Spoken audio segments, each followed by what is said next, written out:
اما بعد فاعوذ باللہ من الشیطان الرجیم بسم اللہ الرحمن الرحیم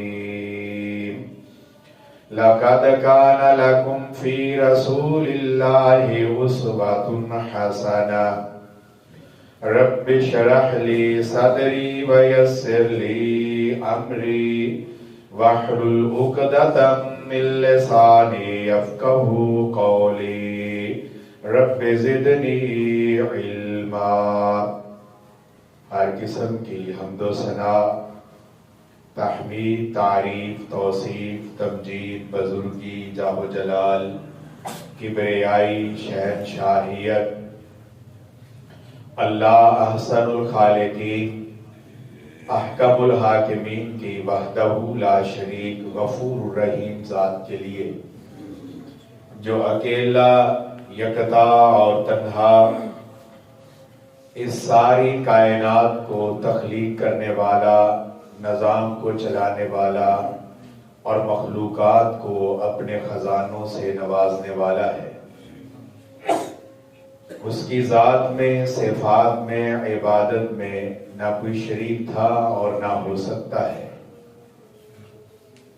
انگین طور لا تعداد درود و سلام امام الانبیاء، امام الاولین والآخرین، سید الرسل، سید الثقلین، شفیع المذنبین، خاتم النبیین حضرت محمد مصطفیٰ صلی اللہ تعالی علیہ وآلہ وبارک وسلم کے لیے، جنہیں رب العالمین نے اس ساری کائنات کے لیے امام، راہبر اور رہنما بنا کر مبعوث فرمایا، اور انہیں بندگان الہی کو دین الہی کی طرف دعوت دینے کے لیے مأمور فرمایا۔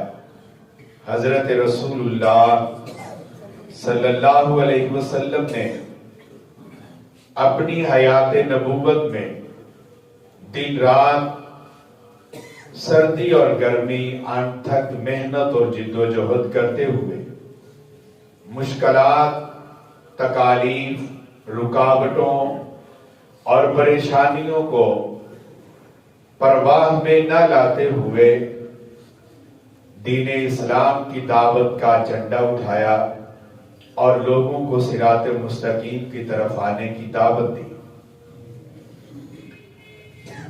جن لوگوں نے براہ راست حضور نبی کائنات صلی اللہ علیہ وسلم سے دین کی دعوت کو سنا، ان کی کامیابی بھی اسی میں تھی کہ وہ اپنے آپ کو اللہ رب العزت کے اور جناب رسول اکرم صلی اللہ علیہ وسلم کے احکامات کا پابند بنائے۔ ہمارے لیے بھی یہی قاعدہ اور قانون ہے، اور ہم سے بعد میں قیامت تک آنے والے انسانوں کے لیے یہی اصول رہے گا کہ اگر کامیابی کے خواہش مند ہو تو پھر اپنے من کے پیچھے چلنے کی بجائے، پھر اپنی چاہت کے مطابق فیصلے کرنے کی بجائے، انسان اپنی مہار اللہ اور اس کے رسول کو پکڑا دے، اپنے سامنے منزل من اللہ کتاب قرآن مجید کو رکھے اور احادیث مصطفیٰ کو رکھے، اور بغیر کسی رکاوٹ کے جس چیز کی دعوت دی جائے، حکم دیا جائے، اس پر عمل کرتا چلا جائے، تو یقیناً انسان دنیا میں بھی کامیاب ٹھہرے گا اور آخرت میں بھی کامران ٹھہرے گا۔ یہ شعبان کا مہینہ ہے، اس سے پہلے رجب کا مہینہ تھا۔ رجب حرمت کے 4 مہینوں میں سے ایک ہے،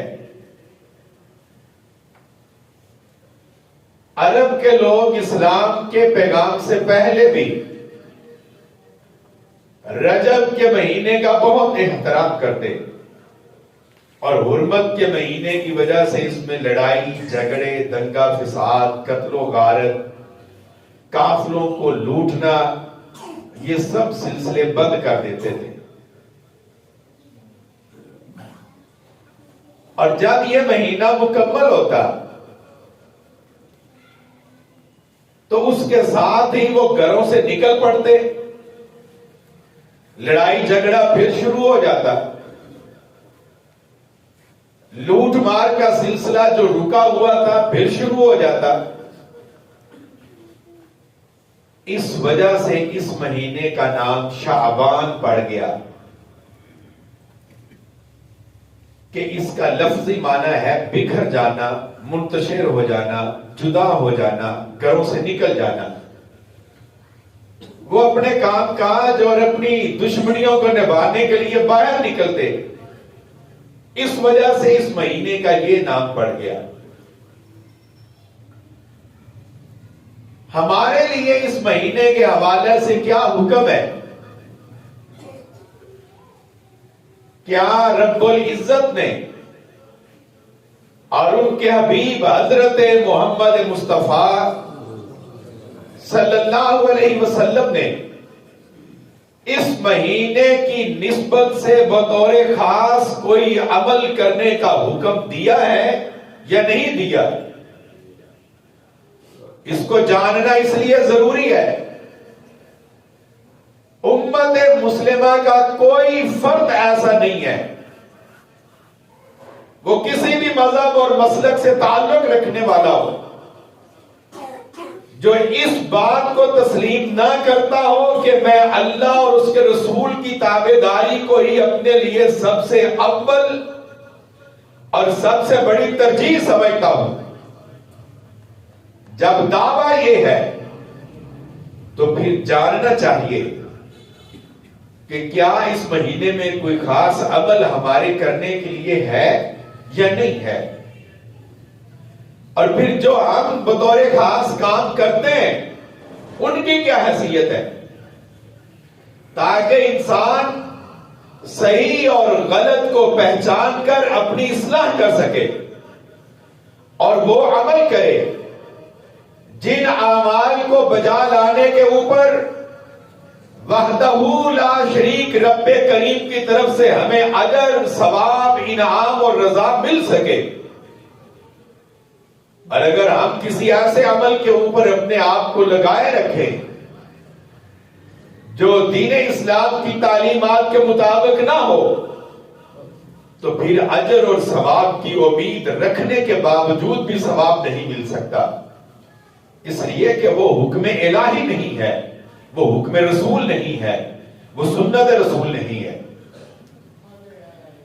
اس مہینہ کے حوالے سے سورۃ الدخان جو 25ویں پارے میں ہے اس کی آیت کریمہ پیش کی جاتی ہے، جس میں اللہ یہ بات ارشاد فرماتے ہیں کہ اِنَّا أَنزَلْنَاهُ فِي لَيْلَةٍ مُبَارَكَةٍ إِنَّا كُنَّا مُنذِرِينَ، ہم نے اس قرآن کو برکت والی رات میں نازل کیا اور بلا شبہ ہم ہی قرآن کو نازل کرنے والے ہیں۔ قرآن کس مہینے میں نازل ہوا؟ ماہ رمضان میں۔ کس رات نازل ہوا؟ اِنَّا أَنزَلْنَاهُ فِي لَيْلَةِ الْقَدْرِ۔ اور سورۃ دخان کی یہ آیت پیش کر کے یہ بات بتائی جاتی ہے کہ اس سے مراد اس مہینے کی 15ویں رات ہے جس کو اللہ نے مبارک والی رات قرار دیا ہے، جبکہ واضح الفاظ میں اس میں یہ بات بیان کی جا رہی ہے کہ ہم نے قرآن نازل کیا ہے مبارک رات میں۔ تو وہ مبارک رات کون سی ہے؟ لیلۃ القدر کی۔ اگر یہ کہا جائے کہ اس سے مراد شعبان کی 15ویں رات ہے تو پھر لیلۃ القدر جو لیلۃ المبارکہ ہے اس کی فضیلت تو ختم ہو جائے گی، پھر قرآن کے اترنے کی تاریخ تو مسخ ہو جائے گی کہ قرآن کہہ رہا ہے کہ میں قرآن ماہ رمضان میں نازل ہوا ہوں، اور کوئی شخص سورۃ الدخان کی اس آیت کی یہ تفسیر کر دے کہ یہ قرآن لیلہ مبارکہ میں نازل ہوا ہے اور وہ شعبان کی 15ویں رات ہے۔ میں نے اپنی کلاس کے طالب علم سے پوچھا کہ شب برات مناتے ہو؟ کہتا ہے جی مناتے ہیں۔ کیوں مناتے ہو؟ کہتا ہے جی قرآن نازل ہوا ہے۔ میں نے کہا مجھے بتائیں قرآن رمضان میں نازل نہیں ہوا؟ پھر وہ تھوڑا سا رک گیا، کہتا رمضان میں نازل ہوا ہے۔ تو میں نے کہا پھر شعبان میں کیسے نازل ہو گیا؟ یہ وہ عام غلط فہمی ہے جو عام لوگوں کے دلوں کے اندر ڈالی جاتی ہے۔ جس چیز کو کوئی خاص فضیلت پیدا کرنے والے رب نے نہیں دی، اس کے حبیب نے نہیں دی، ہم اس کو فضیلت دینے کے پابند اور اہل کیوں ہیں؟ ہمارے پاس نہ ایسا اختیار ہے نہ ہم اپنی طرف سے ایسا کر سکتے ہیں۔ کسی بھی تفسیر میں یہ نہیں لکھا ہے کہ سورۃ الدخان کی اس آیت مبارکہ سے مراد شعبان کی 15ویں رات ہے۔ لیلہ مبارکہ قرآن کے نازل ہونے والی رات ہے۔ اور پھر اس مہینے کے اندر زمانہ ماضی کے لوگ بطور خاص اللہ کا قرب چاہنے کے لیے عبادتیں کرتے تھے، بڑی بڑی عبادتیں۔ وہ عبادتیں کیا تھی؟ مختلف احادیث کے اندر ہے۔ 12 رکعت نفل پڑھے جائیں، 14 رکعت نفل پڑھے جائیں، 100 رکعت نفل پڑھے جائیں، 1000 رکعت نفل پڑھے جائیں۔ پتہ نہیں وہ ایک رات میں کیسے پڑھے جا سکتے ہیں۔ سورہ فاتحہ کے بعد 10 مرتبہ سورۃ قل ھو اللہ پڑھی جائے، پھر اس کے بعد دعائیں مانگی جائیں، ساری رات کا قیام کیا جائے، اور پھر اگلے دن کا روزہ رکھا جائے۔ اس کے لیے پھر بڑی بخشش اور مغفرت کے اعلان کیے جاتے ہیں۔ میں خلاصہ کے طور پر یہ بات بتا رہا ہوں، کسی ایک حدیث کے اندر بھی شعبان کی 15 کی رات کو خاص طور پر قیام کرتے ہوئے ساری رات جاگنا، خاص ترتیب سے نفل پڑھنا، پھر اگلے دن کا روزہ رکھنا، یہ رسول اللہ صلی اللہ علیہ وسلم سے ثابت نہیں ہے۔ محدثین کرام رحمہم اللہ، اللہ ان کی قبروں کے اوپر اپنی رحمت نازل فرمائے، ان سب نے لکھا ہے۔ حافظ ابن رجب، امام نووی، امام ابن قیم، حافظ عراقی، حتیٰ کہ علامہ عبدالحی حنفی لکھنوی، ملا علی قاری حنفی، ان سب نے لکھا ہے اس مہینے کی نسبت سے 15 کی رات کو کوئی عبادت رسول اللہ سے ثابت نہیں ہے، یہ بدعات ہے۔ احناف کے علماء نے بھی لکھا ہے، دوسرے علماء نے بھی لکھا ہے۔ یہ ملک شام کے لوگوں نے عادت بنائی کہ چلو عبادت کی جائے، اور اس کے لیے ضعیف احادیث مل گئی، اور لوگوں نے اس کے اندر کچھ اپنی طرف سے اضافے کیے کہ لوگوں کو رغبت دی جائے۔ اور جب عباسیوں کا دور حکومت چل رہا تھا اور خلیفہ تھا ہارون اور اس کے خاندان کے دوسرے لوگ، ان کے وزیر تھے جو فارسی تھے اور ان کا مذہب مجوسی تھا، جو مجوسیوں کا مذہب یہ ہے کہ ہر وقت آگ اپنے عبادت خانوں کے اندر جلا کے رکھی جائے اور آگ کی پوجا کرنی ہے، ان کو مجوسی کہتے ہیں۔ یہ مذہب آج کل بالکل ختم ہونے کے قریب ہے یا ختم ہو چکا ہے۔ یہ لوگ نئے نئے مسلمان ہوئے، مورخین نے لکھا ہے ان کو آگ سے چونکہ بڑی محبت تھی، مسلمان ہونے کے بعد بھی محبت ان کے دلوں سے باہر نہ نکلی، اور یہ بہانوں کے ساتھ آگ جلا کے اپنے سامنے رکھتے تھے اور وہ پرانے دل کو تسلی دینے کی کوشش کرتے تھے۔ تو پھر اس طرح یہ بھی رواج پکڑ گیا، جو میرے خیال میں آج چھوٹا ہوتا ہوتا صرف گلی بازاروں اور چوکوں اور گھروں کے اندر بچوں کے پٹاخے چلانے کے اوپر آ کے رک گیا ہے. آپ محسوس کرتے ہیں پورا سال گزر رہا ہوتا ہے، شعبان کے مہینے میں آگے دکاندار پٹاخے لے کے آتے ہیں اور بچے جو ہے وہ گلی محلے میں چلاتے ہیں، بقیہ پورا سال نہیں چلائے جاتے. یہ اب شروع ہو گیا، آپ تھوڑے دنوں کے بعد دیکھنا یہ سلسلہ بھی شروع ہو جائے. آخر اس کاروبار کی نسبت اس مہینے کے ساتھ کیا ہے؟ وہ لوگ تو نفلی عبادت کرتے تھے جو احادیث سے ثابت نہیں، ہم وہ عبادت تو نہ کر سکے اور پٹاخے چلانے کے اوپر اپنے آپ کو محدود کر لیا کہ چلو یہ تو شوگر میلہ لگا رہے. ساری رات کیا کے لیے کھڑے ہونا آسان ہے، پھر اگلے دن کا روزہ بھی رکھنا یہ تو بڑا مشکل ہے. تو چلو 5-10 کا پٹاخہ تو چلایا جا سکتا ہے. دین ایسی عبادت نہیں سکھاتا ہے. اور جس دین کے پیغمبر نے حضرت رسول اللہ صلی اللہ علیہ وسلم نے ایک بندے کو دیکھا کہ وہ اپنی انگلیوں میں کینکر رکھ کر ایسے چلا رہا تھا. آپ نے کہا نہیں ایسے نہیں کرتے ہیں، یہ کینکر کسی کی آنکھ میں لگ سکتی ہے اور اس کی آنکھ کو نقصان ہو سکتا ہے. وہ پیغمبر پٹاخے چلانے والا سیرت لے کے جاتا اور شور شرابے والی ہلا گلا بچانے والی سیرت چھوڑ کے جاتا.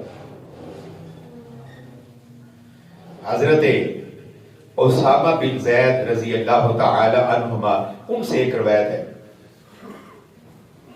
چونکہ نبی کریم صلی اللہ علیہ وسلم اس مہینے کے اندر بڑے روزے رکھتے تھے.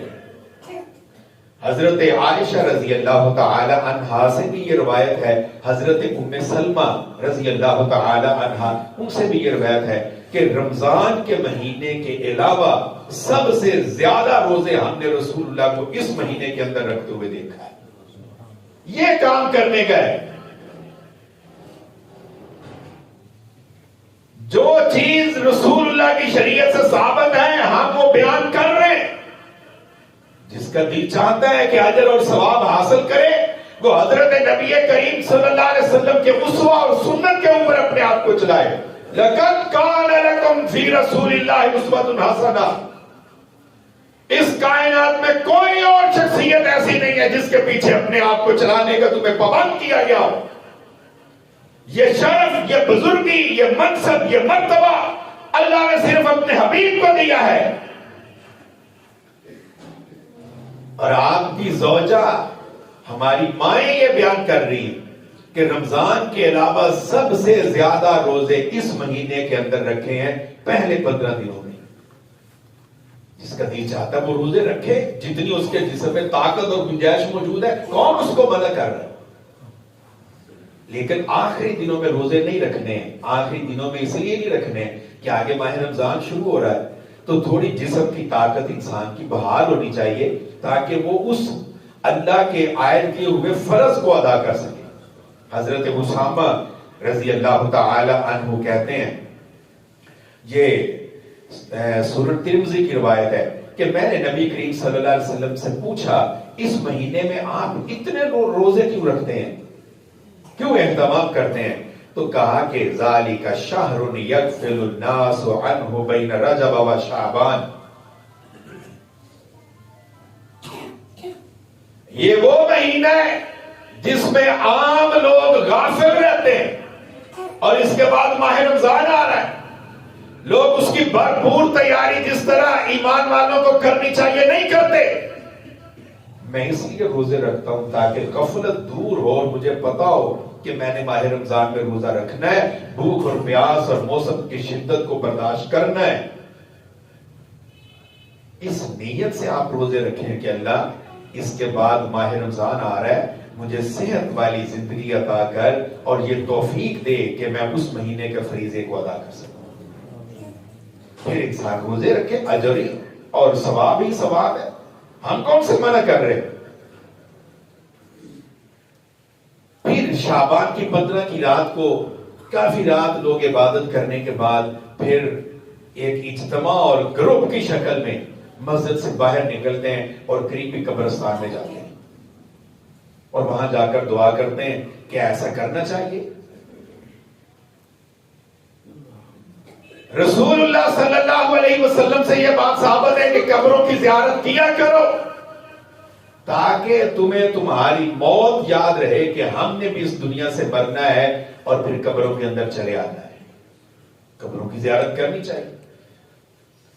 لیکن کوئی خاص وقت اللہ کے رسول نے قبروں کی زیارت کا، قبرستان میں جانے کا مقرر نہیں کیا. محرم میں، شعبان میں، جمعہ کے دن، کچھ لوگ جمعہ کے دن بھی قبرستان جاتے ہیں. کوئی دن مقرر نہیں. جب انسان چاہے قبرستان جا سکتا ہے اور جا کے دعا مانگ سکتا ہے. یہ زیادہ آسانی نہیں ہے کہ انسان کو جب دل کے اس کا کر رہا ہے کہ میں قبرستان جاؤں اپنے کسی عزیز کی قبر کے اوپر، شریعت نے یہ دروازہ بند نہیں کیا، اسے اجازت یہ چلا جائے. قبروں کی زیارت کے لیے کوئی خاص وقت مقرر نہیں. اور اس کے لیے ایک روایت بیان کی جاتی ہے. یہ روایت صحیح مسلم کے اندر بھی ہے، سنن نسائی کے اندر بھی ہے، مسند احمد کے اندر بھی ہے. اس کا خلاصہ میں بتا رہا ہوں. حضرت رسول اللہ صلی اللہ علیہ وسلم حضرت اما عائشہ رضی اللہ تعالی عنہا کے گھر تشریف فرما تھے. رات کا وقت تھا، آپ اپنے بستر پر لیٹ گئے. پھر جبرائیل آئے. اللہ کے رسول سے کہا کہ اللہ نے حکم دیا ہے آپ جنت البقیع جو مسجد نبوی کے ساتھ قبرستان ہے وہاں تشریف لینا ہے اور ان لوگوں کے لیے بخشش کی دعا مانگے. جب یہ حکم اللہ کا جبرائیل نے آ کر سنایا، رسول اللہ صلی اللہ علیہ وسلم بڑی خاموشی کے ساتھ اپنے بستر سے اٹھے، اپنے کمرے کا دروازہ کھولا، چادر اوڑی اور جنت البقیع تشریف لے گئے. حضرت عائشہ کہتی ہیں کہ میں نے دیکھا بستر خالی ہے. کہاں چلے گئے؟ کہیں کسی اور بیوی کے پاس تو نہیں چلے گئے؟ دل میں ایک وسوسہ پیدا ہوا کہ مجھے چھوڑ کے کہاں چلے گئے. کہتی میں تلاش کرنے کے لیے نکلی، باہر میں نے دیکھا کہ یہ تو جنت البقیع کی طرف وہاں موجود ہے. اب میں واپس پلٹی، اب رسول اللہ بھی واپس آ رہے ہیں. میں جلدی جلدی آگے اپنے بستر پر لیٹ گئی. کائنات کے تاجدار نے کہا عائشہ خیریت ہے؟ مجھے لگتا ہے تیرا سانس تھوڑا تیز تیز چل رہا ہے. کہا نہیں کوئی ایسی بات. کہا پھر اللہ تو مجھے بتا دے. ذرا رکیے، اللہ مجھے بتا دے گا. یہ نہیں کہا عائشہ میں تو عالم الغیب ہوں. پھر عائشہ کو کہا کہ جبرائیل نے مجھے آ کے کہا تھا کہ اللہ کا یہ حکم ہے جا کے پورا کیجئے. تو نے کیا سمجھا کہ اللہ اور اس کا رسول تیرے حق میں کوئی زیادتی کرے گا کہ آج رات تیرے پاس رکنے کی ہے تو میں کسی اور گھر چلا جاؤں؟ جن لوگوں نے ایک سے زائد نکاح کیے ہوئے ہیں انہیں رسول اللہ کے اسوہ کو سامنے رکھنا چاہیے تاکہ گھروں کے اندر امن اور سکون رہے. اس روایت کے اندر کسی مہینے اور تاریخ کا ذکر نہیں ہے. احادیث کی کتابیں موجود ہیں. ہم دعوت کو چھپاتے نہیں ہیں. ہماری دعوت یہ ہے کہ شرک کو چھوڑ کر عقیدہ توحید کی طرف آؤ، بدعات کو چھوڑ کر سنت مصطفیٰ کی طرف، اخلاق سیئہ کو چھوڑ کر اخلاق حسنہ، اعمال سیئہ کو چھوڑ کے اعمال حسنہ، ظلم کو چھوڑ کر ہمدردی اور محبت کی طرف، چوکوں اور چوراہوں کو چھوڑ کے مساجد کو آباد کرنے کی طرف آؤ. یہ ہماری دعوت ہے. اگر رسول اللہ کی سنت سے یہ ثابت نہیں تو ہمیں ایک قدم رک کر یہ سمجھنا چاہیے کہ جو کام میں کر رہا ہوں اگر میرے نبی نے نہیں کیا ہے جس کے ساتھ میں محبت کا دعویٰ کرتا ہوں تو مجھے کرنا چاہیے. سارا سال اللہ نے کھول کے رکھا ہوا ہے. جب چاہو رات کو بھی اگر کوئی بندہ چاہے تو وہ قبرستان جا سکتا ہے. خود رسول اللہ رات کو گئے، دن کو چاہے جا سکتا ہے. شعبان کی تاریخ کے ساتھ یہ معاملہ خاص نہیں. اس حوالے سے جو روایات پیش کی جاتی ہیں، ایک اور روایت بھی ہے کہ جب یہ شعبان کی 15 کی رات ہوتی ہے تو آدھی رات کو اللہ تعالی وہ آسمان کے اوپر تشریف لا کے اپنی مخلوق کو دیکھتے ہیں اور ہر کسی کو بخش دیتے ہیں سوائے شرک کرنے والے کے اور دوسرے اس آدمی کو جس کے دل کے اندر دوسرے مسلمانوں کا کینہ، حسد، بغض اور دشمنی بری ہوئی ہے۔ ان دو گلا وصل کو بخش دیتے ہیں، لیکن اس کو بھی محدثین نے کہا ہے کہ یہ روایت ثابت نہیں ہے۔ اور ایک اور حدیث ہے کہ اللہ تعالیٰ آدھی رات کو آسمانی دنیا پر تشریف لاتے ہیں، اور عربوں کا ایک قبیلہ تھا بنو کلب قبیلہ، وہ بکریاں پالتے تھے اور ان کی بکریاں بہت زیادہ تھی۔ کہا جتنی بنو کلب کی بکریاں ہیں، ان بکریوں کے جسموں کے اوپر جتنے بال ہیں، اللہ اتنا ہی اپنی مخلوق کو معاف کر دیتا ہے۔ لیکن یہ روایت خود بیان کرنے کے بعد امام ترمذی نے کہا ہے کہ یہ ثابت نہیں ہوتی ہے، امام بخاری نے بھی کہا ہے کہ یہ روایت ثابت نہیں ہے۔